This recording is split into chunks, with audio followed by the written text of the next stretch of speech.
Good morning, everyone. Before we start today's program, my name is Tim Phelps. I'm the Executive Director for TMACC. I'd like to take a moment to recognize two people who have died since our last Zoominar. The first is Michael Hackman. Michael was had a lifetime commitment to the community and for community betterment for all. Most notably, he directed a 10-year plan to end homelessness in Chester County. Unfortunately, on Saturday, July 18th, Michael was struck from behind and killed by a driver on Providence Road near the Radnor Hunt Club in Willistown Township. The newspaper reported this as a bicycle accident. First, from our perspective, this isn't a bicycle accident. It was a motor vehicle accident, motor vehicle that struck a cyclist. And by definition, if the person didn't mean to strike him, it was an accident.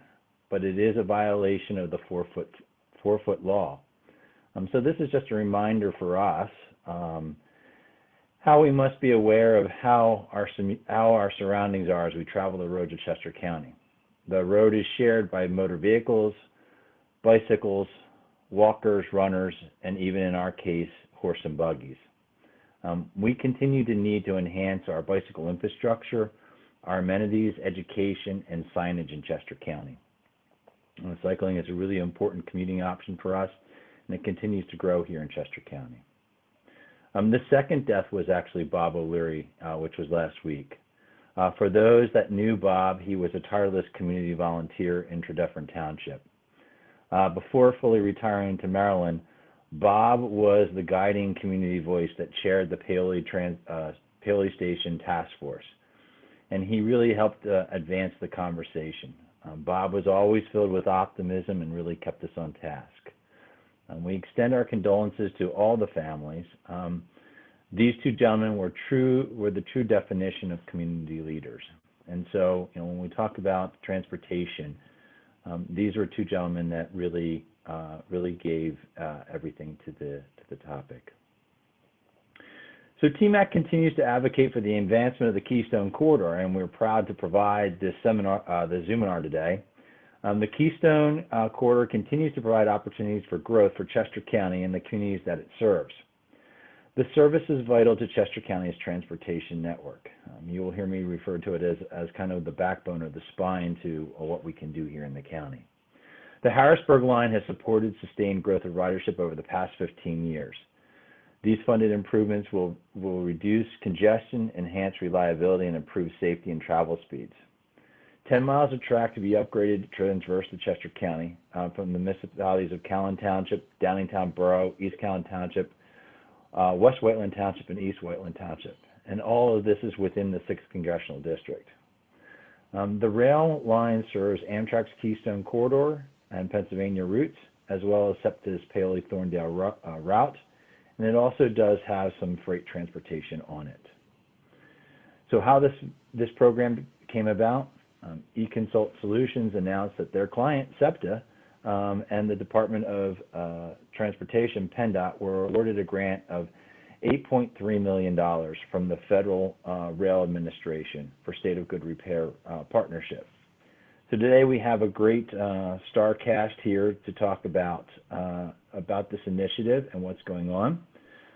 We have Jennie Granger, who's the Deputy Secretary with PennDOT, Department of Transportation, from the Multimodal side. We have Kevin Jurgelewicz, the Deputy Chief Engineer and Production from AMTRAK. We have Bob Lund, the Deputy General Manager for Infrastructure with SEPTA. And we also then have Ian Bowen, the Associate Director for EConsult. Ian will quickly open up with about why the grant and how it's important to our region. Jen will share PennDOT's planning and vision for the corridor, and Kevin will share insights to AMTRAK's planning and work.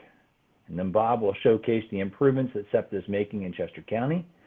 And finally, Ian will return to share why it is good for our communities and the benefit cost analysis that was done for this grant.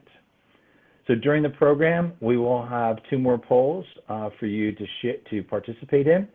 John and I will be monitoring the chat box, so please post your questions there, and we'll present them at the end. And at this time, it is my pleasure to introduce to you Ian Bowen, Associate Director for EConsult Solutions. Ian, it's all yours. Thank you so much. Hope everyone is doing well this morning. Give me one more second and I will share a little visual for you. All right, hopefully that's working.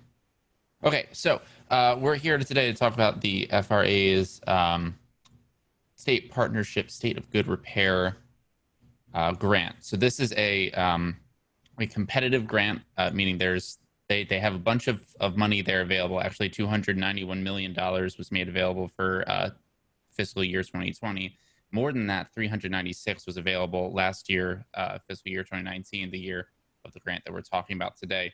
The fact that it's competitive means that though there's all that money there available, there's a lot more interest than there is money to go around. So the grant seeks to try to organize and kind of rate projects so they can figure out where that money should best go. This particular grant is made eligible for the repair, replacement, or rehabilitation of qualified railroad assets. There's a lot of similar grants here. This one is specifically aimed at the improvement and rehabilitation of railroad assets across the United States. Little bit about who it's for. This is, you can see that the eligible recipients, these are geared at public entities, usually in some kind of coordination with AMTRAK. If you read through a lot of the applications and the wording of the NOFO, the Notice of Funding, they definitely encourage cooperative applications between different organizations and different entities like this. And what they like to see from these applications for this grant, on the right here, you can see the different selection criterias. They judge these both based on the competence of the project itself and the competence and merits of the applicants behind them. So how well they can actually get this project and make it a reality, how well it fits in with other planning efforts, other projects, other actions in the area to make integrated transportation and integrated transportation improvements. And for the project itself, how much it is actually going to improve that specific transportation line, and how much that improvement, or that area, and how much that improvement is going to positively impact the surrounding area and the community and the United States as a whole. So why that's kind of important, I want to recap there. There is lots of money at a high level for these programs, but there is always much more interest in getting that money, or getting that funding and that ability to make change, than there is actual funding there. So because this FRA State of Good Repair grant is specifically aimed at railroads and railroad infrastructure, it is really important to get any project that could fit within this scope, to get it in front of these agencies and get value statements and these kinds of applications assembled and put together, so that those people that make those decisions and direct that funding can get that funding where it needs to go to make the best possible impact to transportation infrastructure in the US as they possibly can. And Tim, I think I can stop there for right now. Do my best to give that very brief and tight overview in the time allotted. Great. Thank you very much, Ian. Yeah, it is, we know that how complex things get, and they build on each other, and sometimes we have to live in the weeds. So our next guest speaker will be Jen. I know that she had taken herself off screen. Jen?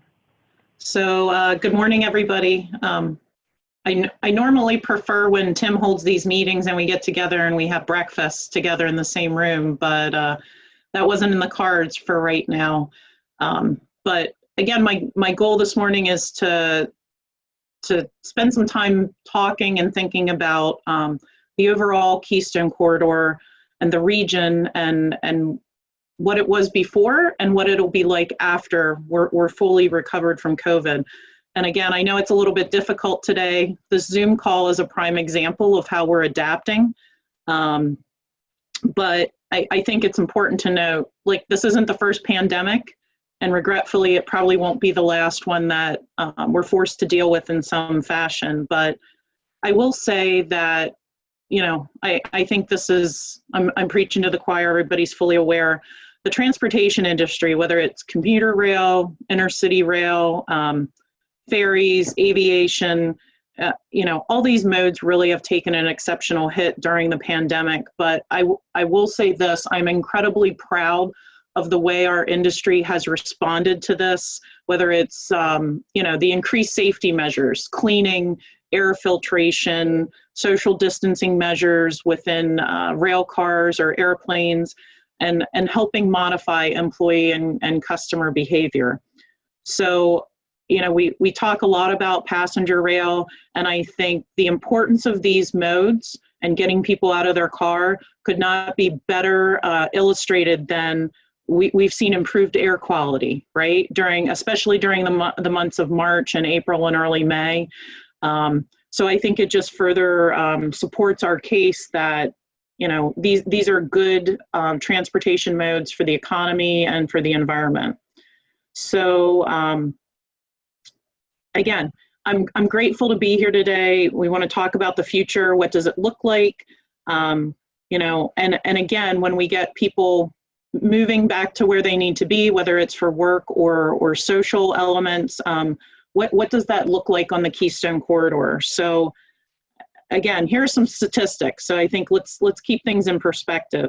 So the Keystone corridor houses the busiest regional rail line in the SEPTA system with AMTRAK service and freight carriers. So SEPTA runs 88 daily trains, totaling just shy of 6 million riders on this line. AMTRAK, just shy of 2 million riders, 28 daily trains. Norfolk Southern, at a minimum, has 2 daily trains running through this corridor. So there's a lot of action here, right? And regretfully, we haven't always been great at keeping things in a state of good repair. So not only are we trying to catch up with state of good repair, we're also looking at what can we do to move this line forward. So it's not just the project we're talking about today, but it's also the station work. So we're advancing the design at Coatesville Station with AMTRAK and SEPTA. We hope to actually bid that out late this year.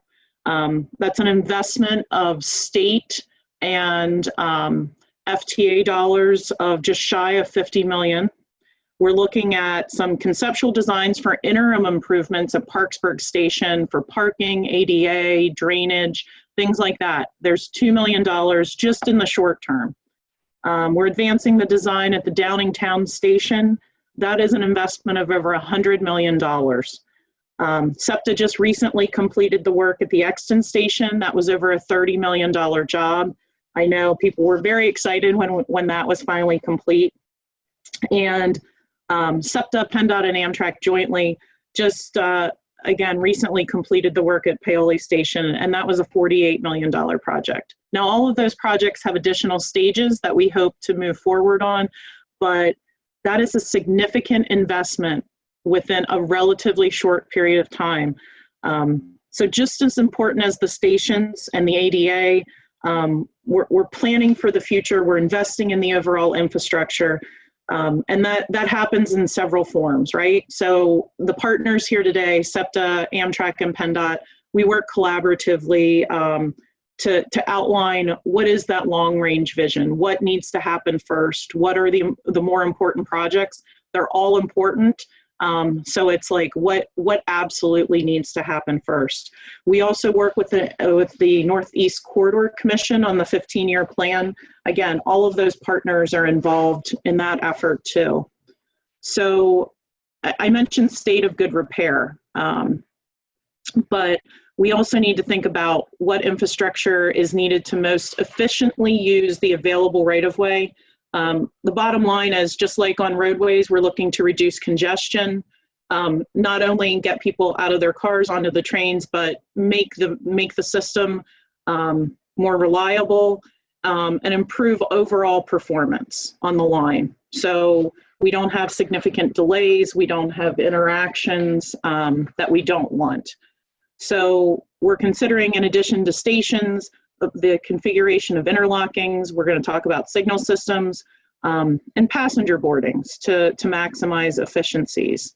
So as these planning activities continue, PennDOT and SEPTA and AMTRAK are also advancing projects to start construction on the long agreed 2 priorities for the Keystone corridor, right? This has been an ongoing initiative for many years, and we're very fortunate that we're really starting to see some of those planning and design efforts come to fruition. And although not in this part of the world, we were able to finish construction on the Mount Joy train station last year, open that up again. And we also have construction ongoing in Middletown and Dauphin County. So again, all of these stations, all of this work collectively is moving the overall Keystone corridor forward. So PennDOT was able to secure funding through a federal state partnership grant of good repair to advance phase 1 of the zoo interlocking improvements closer to Philadelphia, cleverly named for its location and proximity to the Philadelphia Zoo. So that's a $55 million project. It's pretty significant. It's going to involve stabilization of a retaining wall, laying foundations for the future phases of the interlocking improvements. So this will improve operational performance for not only AMTRAK but SEPTA, and reduce the time needed to get through there. So again, improving reliability and safety.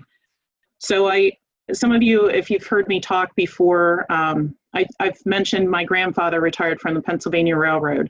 And when he came home from World War II, he went back to work.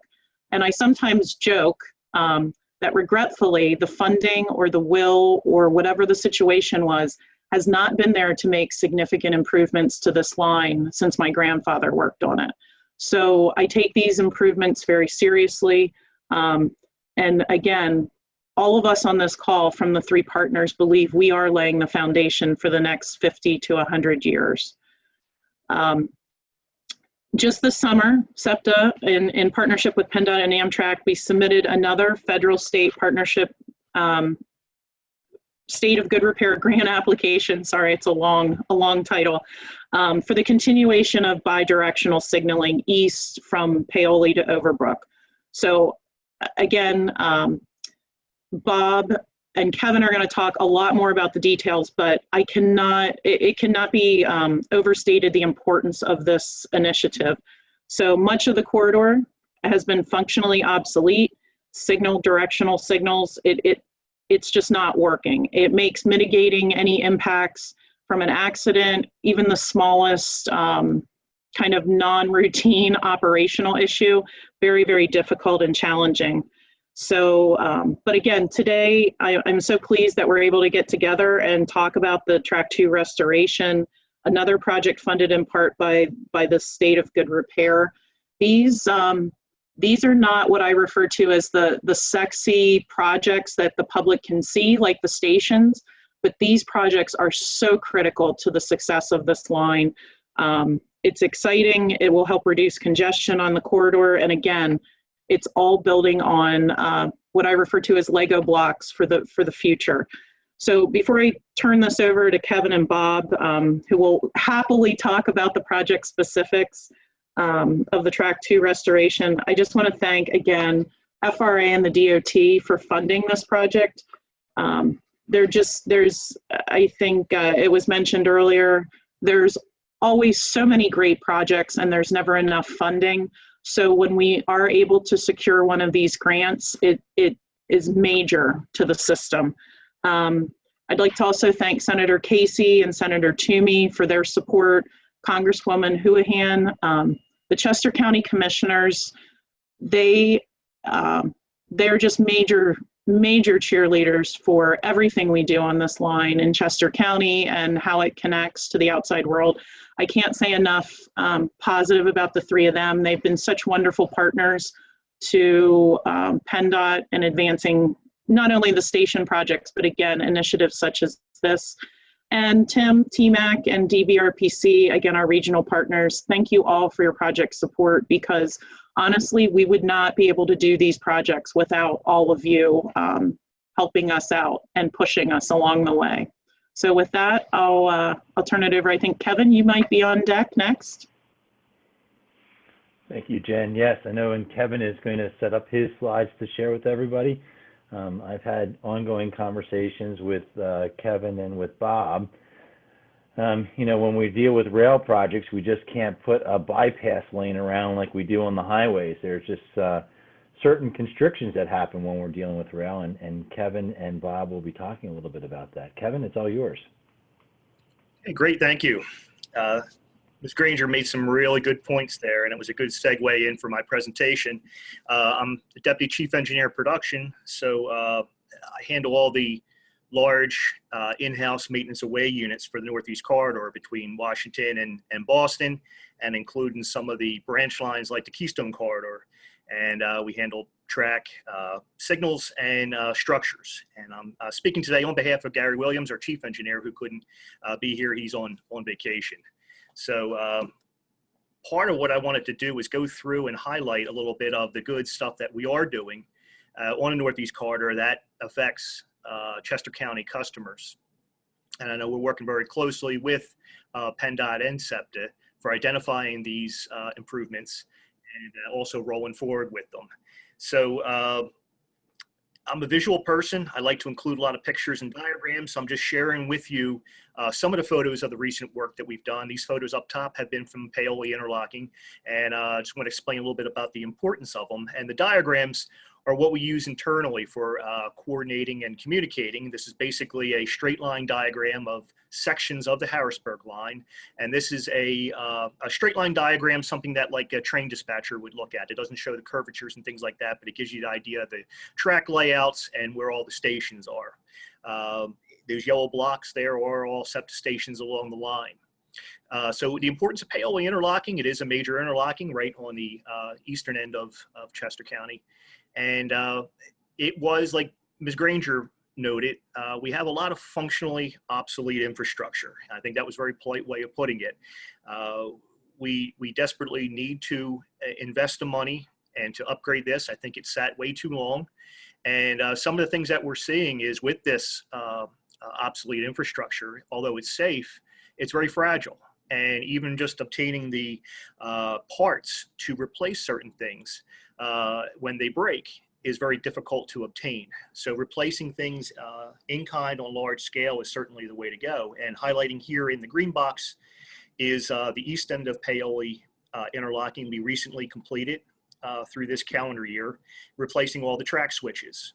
And part of what we did was not only just the track work, but the way that these switches are thrown. This interlocking was still controlled by air. So it is a very antiquated way. There's certainly more modern technology.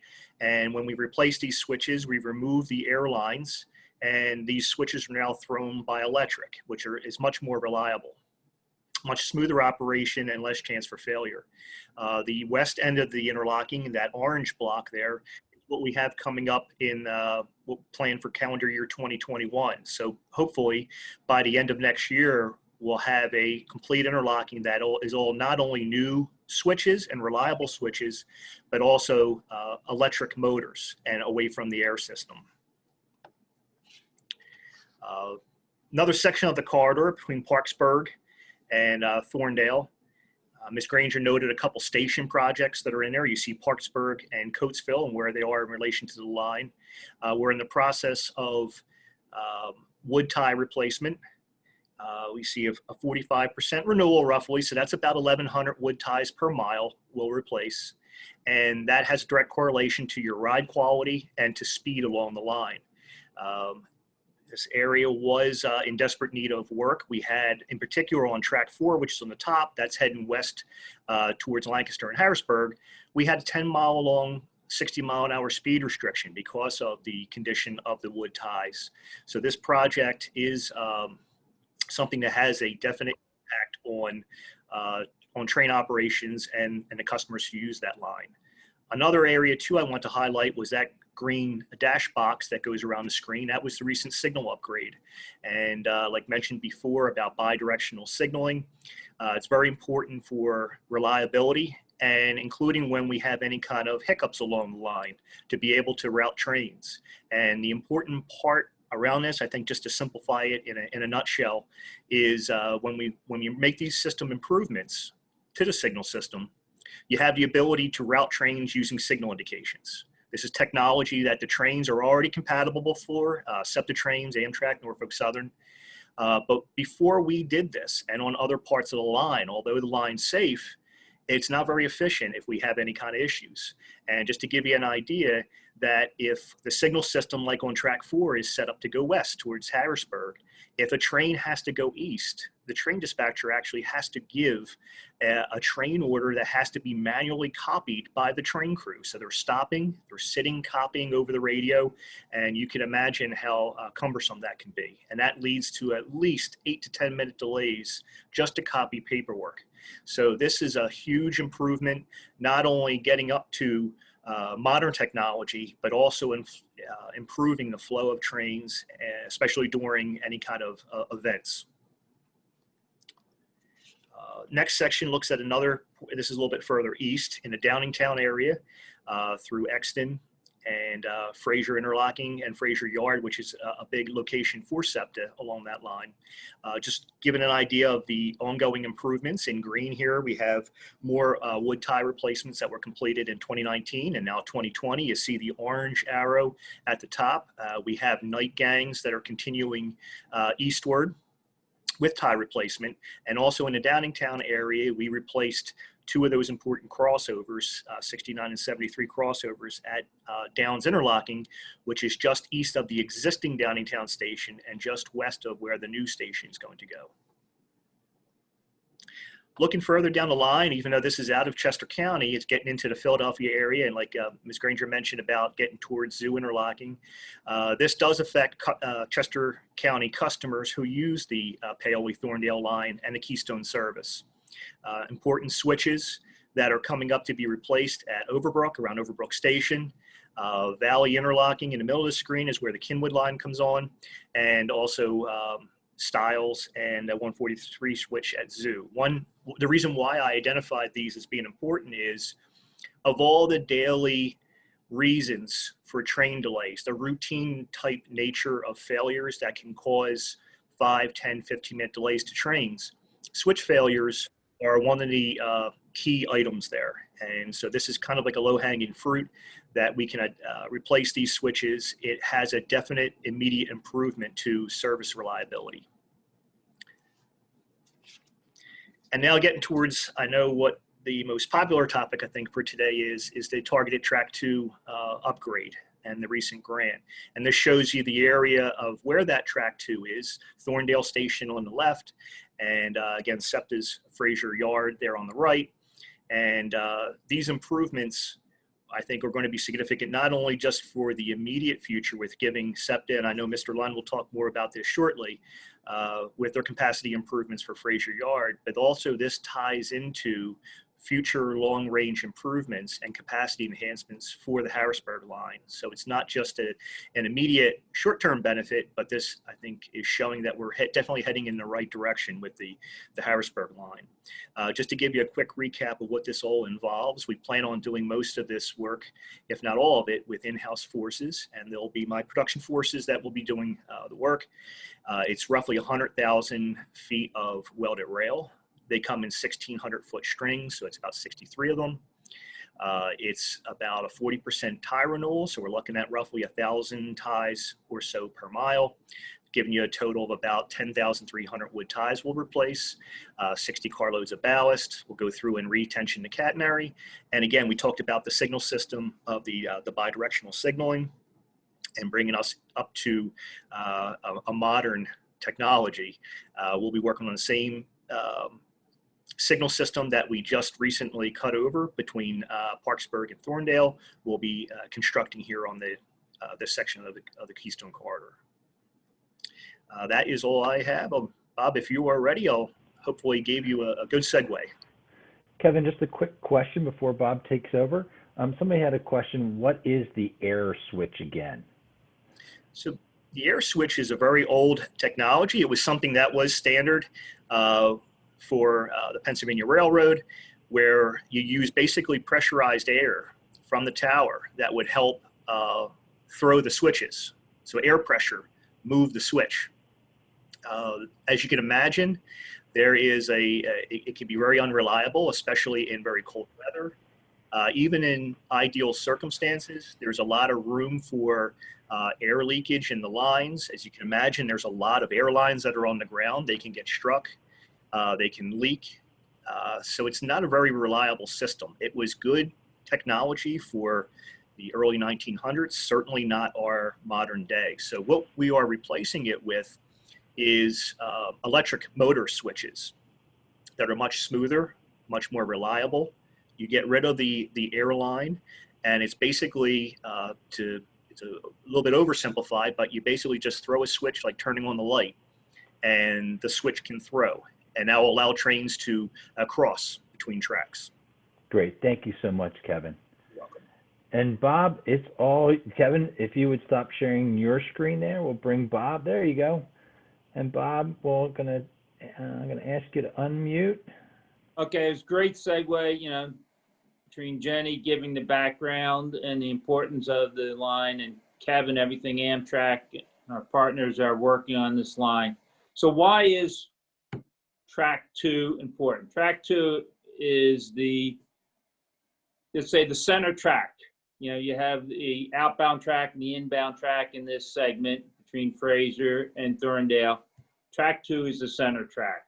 Everything we are working towards is to improve the efficiency and the effectiveness of our transportation along this corridor, not just for now, but for the future, as Kevin said. Track 2 comes out of our Fraser shop. Each morning we have 11 trains that have to move from Fraser up to Thorndale to start their runs. That's a lot of congestion on the main tracks. Track 2 currently has it's 10 miles segment with 15-mile-an-hour speed limit. So it takes a long time to get there. So we're running on the revenue tracks. It's adding congestion. We're looking to improve this to bring that speed up to 45 miles an hour, make it much more effective, and take non-revenue trains that are not stopping carrying passengers, and put them on this center track and move quickly up there. It also allow for separation of the freights and put the freights on there. That will reduce congestion for AMTRAK and SEPTA on our revenue trains. And it all builds towards the future. You know, we have, as was mentioned, our Fraser shop. We just finished the second phase of a 3-phase, $60 million project to expand that facility. We have new locomotives we purchased are located there. We have bi-level coach cars that are coming in the next year or two, all to add capacity for our ridership. They will all be out of the Fraser shop. So it's important for us to be able to quickly move trains out. We anticipate that from 11 to probably 14 peak, rush hour trains running up to Thorndale to start in the morning. This is a $16.7 million project, of which this FRA grant is 50% roughly, $8.8 million. SEPTA is putting in $5.6 million. PennDOT's contributing $2 million, and AMTRAK's $400,000. So it really is a partnership between all of these agencies to get this done. And as was said, this is not the sexy work that, like to have ribbon cuttings on for politicians, but it is critical if we're going to remain the economic driver for Chester County and the southeast portion of this state. You know, yes, we have ridership issues related to COVID. Right now, our regional rail ridership is about 10% of what it was pre-COVID, but we have to look for the future and look back, you know, look for when COVID is over and be there and ready to bring this economy back and thriving. Under normal routine operations, this track 2 is occasionally used by Norfolk Southern, but it's going to be an integral part to being able to separate. And when we eventually have service out to Coatesville and, you know, the long range plan, you know, Parksburg and Atglen, you know, while these are not things that are happening right now, it is something that's, I know, important to Chester County. It's important to the region. And we have to play the long game for making these improvements. This also will lay the groundwork for eventually, you know, higher frequency trains to Exton, which is something the county, it's been an important issue for the county and the community out there. You know, Kevin, you know, talked about the work and would be going on. It's part of, you know, we do hear, and then Tim, you'll hear from and reach out to me occasionally. You know, work along the line. A lot of times this work has to be done at night, but that's just the nature of railroads. You know, it's when crews are available, when track time is available, even though we're working on, Kevin be working on track 2, which is not the revenue track. We have the protection of our workers and protection of the trains going by, still have, you know, outages or, you know, single tracking to allow for spacing between equipment and workers while we're doing this work. So, you know, it's something that's, when you hear, you know, comments about why are they working at night, it's all about safety. It's all about keep both of the employees and the operations. You know, and this is all, you know, as everyone said before this is a lot of agencies working closely together for a common long-range goal. You know, between SEPTA, AMTRAK, PennDOT, the FRA, the FTA, the state, the county, you know, we're all coming together with where we can be 5, 10, 50 years from now to make sure that we are a strong economy and the economic driver for the state. If you have any questions, you know, or more details on this, like I said, it's not glamorous work. It's not, you know, big ribbon cutting, but it is what is critical for us to provide that service that our riders and the public expect from both AMTRAK and SEPTA along this corridor. Thank you so much, Bob. I really appreciate that part of the presentation. Hello again, everyone. Thank you to everyone else that spoke before me. I think you did an excellent job painting the you know, the real technical and physical picture of what these improvements are and what they do for the line itself, and a little bit of the importance and utility of what those improvements are and how it's going to affect service and the people, everyone, the people that use the both AMTRAK and SEPTA, the operators in Norfolk Southern, and everyone else that's affected by those services. And I'm going to talk a little bit here about from the work that we do, and the intersection of those technical real improvements and how to communicate them to the people at, like, for instance, the FRA when going out for a discretionary competitive grant like the one we're talking about today. So we take those improvements and those planned, development aspects, and we try to frame them in terms of who and what they impact and how they intersect with the economy and society at large. So to very quickly recap, the improvements we're talking about here on the track 2 upgrades, or the track 2 improvements from our standpoint, doing this in economic terms, that's going to do a lot of things, but 3 big things that I think we can focus on here, that we can then translate into economic terms. It's going to increase and improve the flow along the rail, along that causeway. It's going to improve the safety and the interoperability of all of the different operators and people that use that track. And it's going to improve the reliability of all of every train, of every operator, of everything that uses that bit of track. From an economic standpoint, those 3 things do a lot of good. The increasing flow is going to save time everywhere. It's going to save time for the people that are commuting. It's going to save time for SEPTA and AMTRAK and Norfolk Southern by not having to wait, not having to plan additional headroom, and not having, and also positively having possibly, some redundant track space in case something unexpected happens, so they don't have unplanned delays. All of that time saving, time is money.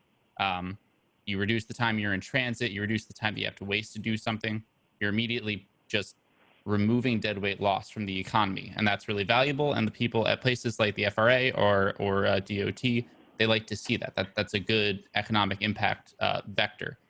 The safety again is an immediate.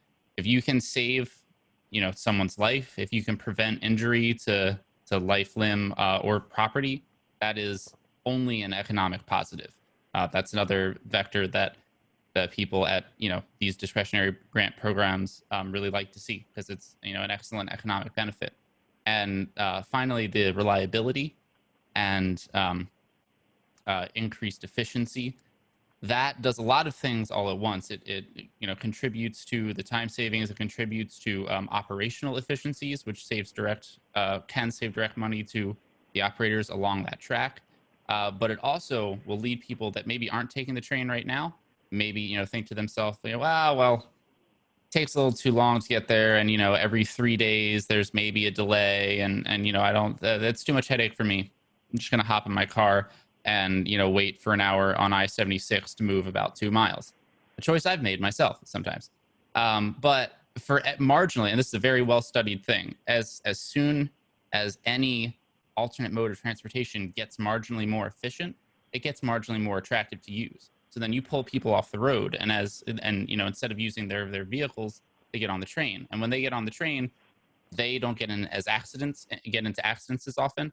They don't contribute to the wear and tear of the roadways, and they should marginally save some amount of time, right? Something in that decision-making process led them to get out of their car and use a different mode. So they again save time or save some amount of efficiency by switching modes. So all of those things together, though the project might directly in terms of what the development itself costs, it has if you don't really look for them, it has a lot of benefits. It gives back well beyond what it costs to actually construct or develop back to the economy and to society at large.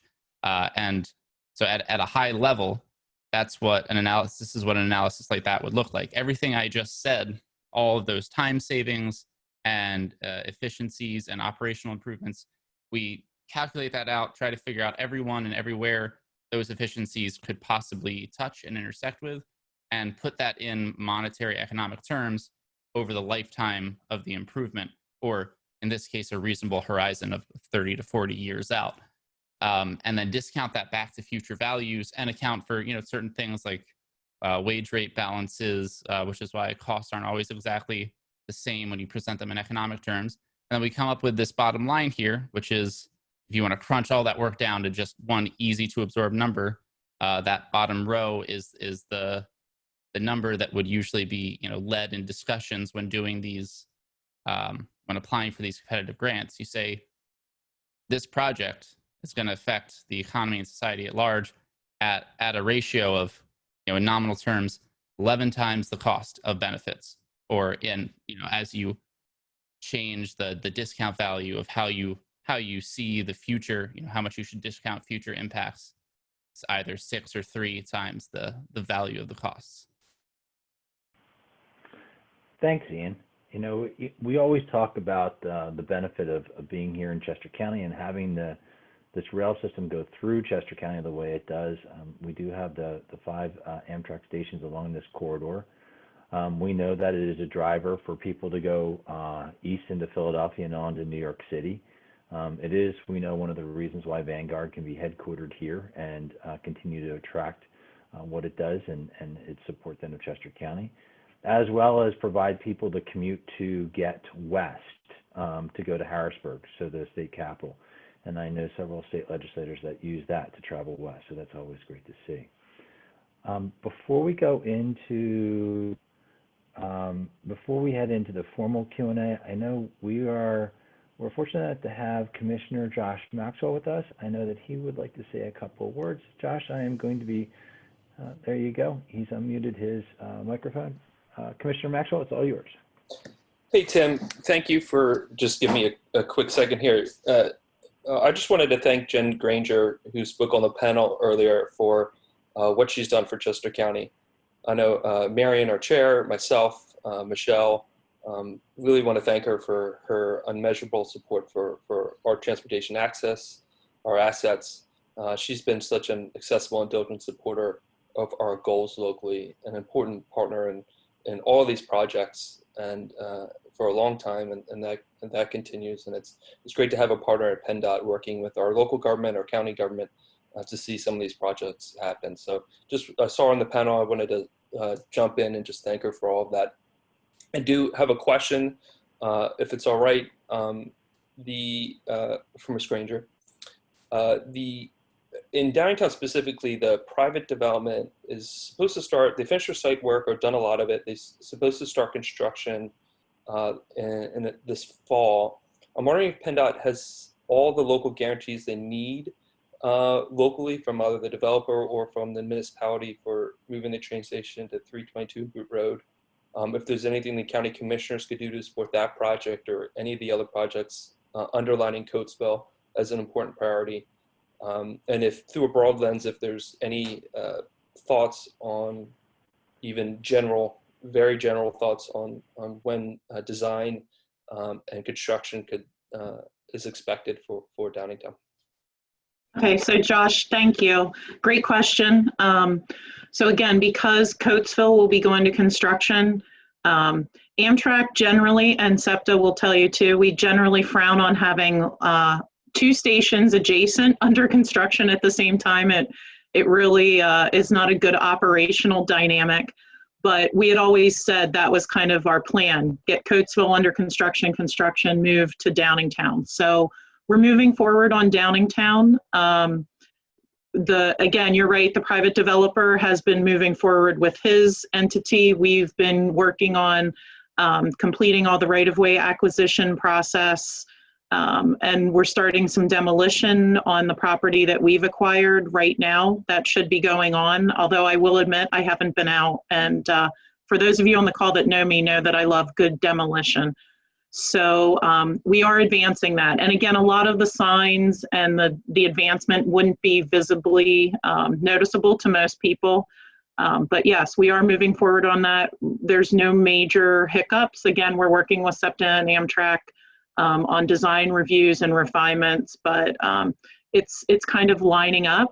But Commissioner, if there's one thing you can do, that project will be over $100 million because again, it's not just a station. We want to improve the pedestrian connection on 322, widen that bridge. So we will be looking for some extra money. So maybe you guys can help us and support us on that, and everybody on the call as we go forward. But we have enough funding to keep the project moving forward. but that is a significant investment in structures and stations and rail. So again, I'm looking forward to getting that one to construction also. Thank you, Commissioner. I know that unfortunately Bob Lund needed to sign off because he needed to attend to an issue. We don't like when trains are stopping, so that he needs to go do that. But I do have a question here that Kevin, maybe that you can answer. What is the time frame for Track 2 improvements? When is it looking to start? When is it looking to complete? So I can speak a little bit about the actual construction phase.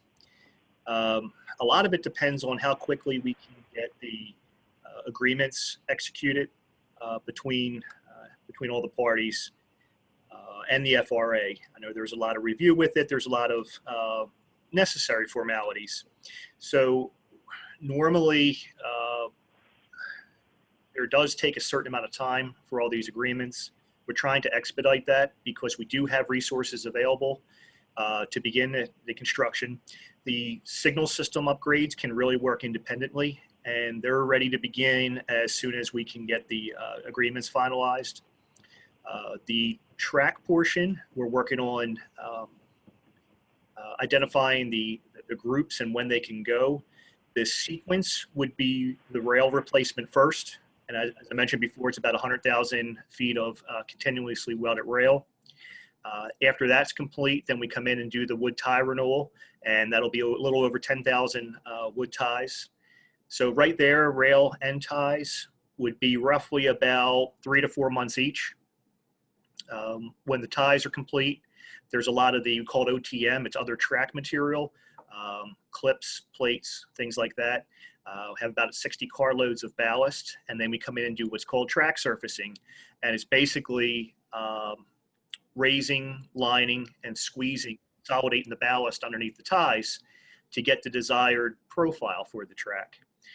Like Mr. Lund mentioned, we're looking for upgrades to about 45-mile-an-hour track speed.